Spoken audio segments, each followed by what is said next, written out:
মাসের বার্থডে আগামীকালকে হচ্ছে প্রোগ্রাম। সো এই জন্য এখন গিফট কিনতে যাব। আর যেহেতু আজকে রাতে আমাদের অ্যানিভার্সারিটা আমরা করতেছি, সেটার জন্য আমার টুকটাক কিছু জিনিস কিনতে হবে। তো এখন হচ্ছে বাইরে যাবো। তোমার ভাইয়া অলরেডি বাইরে আসছে, যা বলে আমি তো সকালেই বের হয়েছে, তো বলছে যে তুমি আসো একসাথে কিনে তারপর আমরা বাসায় যাই। যেহেতু এখন দুপুর হয়ে গেছে, এরপর আর আমার বের হওয়ার টাইম নেই, কারণ এরপর একটু রেডি টেডি হবো, লাল শাড়ি আনছি তোমরা তো দেখছোই। তো এই জন্য এখন বের হয়ে যাবো। তো চল ম্যাজিক করে রেডি হই। দেখো ম্যাজিক করে রেডি হয়ে গেছি। আজকে তোমাদের ভাইয়ার একটা ফেভারিট ড্রেস পরছি, এই ড্রেসটা ওর অনেক বেশি পছন্দ, এই জন্য এই ড্রেসটা পরছি। যেহেতু অ্যানিভার্সারি, তাই যে আমার পছন্দের ড্রেস পরলাম। আর এটা আমার আম্মুর থেকে যে ব্যাগটা রাখছিলাম, সেই ব্যাগটা, এত কিউট ব্যাগটা, এত সুন্দর, তো এই ব্যাগটাই নিবো। আর সাথে কালো জুতা। আর আমি কোনো মেকআপ করে নিই, হচ্ছে আজকে ডট অ্যান্ড কির যে সানস্ক্রিনটা ওইটা দিছি। আর মাস্কারা তো দিতে হবে, আর লিপস্টিক। তো চলো এখন যাই গিফট কেনার জন্য, আর হচ্ছে টুকি থেকে কিছু জিনিস কেনার জন্য। তো বের হয়ে গেছি আমি আর সোহাগ। আর আমি একা কোথায় যাবো এটা অসম্ভব।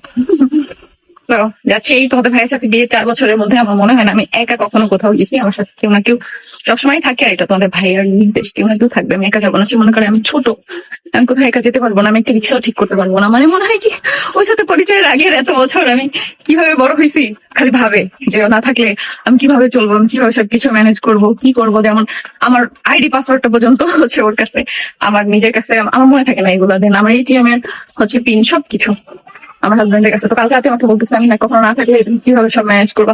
আমি কেন তুমি থাকবে না, আল্লাহ তোমাকে অনেক বছর বাঁচিয়ে রাখবে, আমার চেয়ে বেশি বাঁচিয়ে রাখবে ইনশাআল্লাহ। বাইরে যে এত পরিমাণ গরম, বাবারে বাবা। যাই হোক, তো আমরা নিউ মার্কেটে যাবো, কারণ তোমাদের ভাই ওইখানে আছে। তো আসার পরে এখানে বিয়েতে ঢুকলাম জুতা নেওয়ার জন্য। তো এখানে সবসময় দেখবা যে আমি কম বেশি বিয়ের জুতা পরি। ওদের জুতোগুলো স্টাইলিশ সাথে সাথে কমফোর্টেবল আছে। তো আমি কমফোর্টেবল একটা জুতা নিবো, একদম ফ্ল্যাট একটা জুতা নিবো।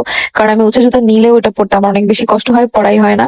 শুধু শুধু এটা সুরাকের মধ্যেই রাখা হয়, এই জন্য। তো তোমাদের ভাই এখানে আমাকে বলতেছে তুমি আমার সাথে ম্যাচিং করে পড়ছো। তো আমি কিন্তু দেখি না ও সকালে কি শার্ট পরে বের হয়েছে, আমি ওর ফেভারিট দেখে এটা পরে বের হয়েছিলাম। যাই হোক, আর তোমাদের ভাই এখানে আমার ফোনের জন্য একটা কভার কিনে রাখছে, সেটাই আমাকে দিল।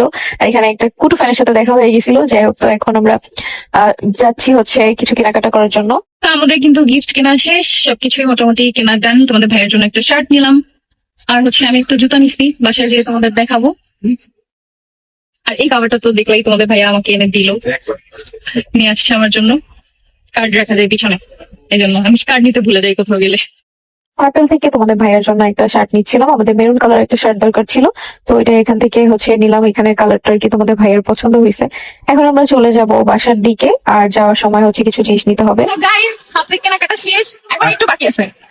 পাঠাচ্ছি সোহাগের, পাঠাইছি ফুল আনার জন্য। যেটা বাকি আছে সেটা সোহাগ আনতে গেছে, আর আমার আর একটা দিন বাকি আছে, যেটা আমরা নিয়ে নেবো। হ্যাঁ।